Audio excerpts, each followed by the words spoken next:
আসসালামু আলাইকুম সবাই, কেমন আছেন আপনারা? তো এই তো টুকটাক বাজার দেখছিলাম, তাই আপনাদের জন্য একটু ভিডিও করে নিলাম। আসলে সারাদিন যা যা করি তাই টুকটাক একটু দেখাই। এটা আমার মুরগি ম্যারিনেশন চলছে। এটা আমি সারা সপ্তাহের জন্য একদম ম্যারিনেট করে রেখে দিই। তো ওইটাই এখানে বেসিক ম্যারিনেট, নাথিং স্পেশাল। তো আসলে বাইরেও যাওয়া হচ্ছে না, ঘোরাঘুরিও হচ্ছে না। আর আমি যেহেতু টাঙ্গাইল আছি, টাঙ্গাইল থাকলে তেমন একটা বের হওয়া হয় না, তো আপনাদের নতুন কিছু দেখাতে পারছি না। তো যা যা করছি বাসায় থেকেই সেগুলোই আর কি ভিডিও করে করে রাখছি, একটু আপলোড করছি, এই আর কি এরকমই যাচ্ছে।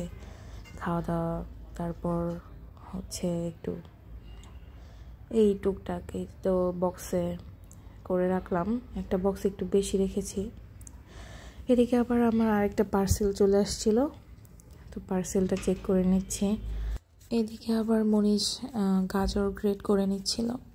তো একটা ডেজার্ট আইটেম বানাবে, ও নিজে নিজেই করবে। ঘ্রাণও বেশ সুন্দর বের হচ্ছিল। আমার এমনিতেও ডেজার্ট আইটেম অনেক মজা লাগে। তো তারপর আমরা আবার বিকেলের দিকে একটু নুডলস নিলাম, খেলাম। ওটা খেয়ে আবার মনীষের ডেজার্টটা খাচ্ছিলাম। তো ডেজার্টটা ভীষণ মজা হয়েছিল। যাই হোক, সবাই ভালো থাকবেন, টাটা।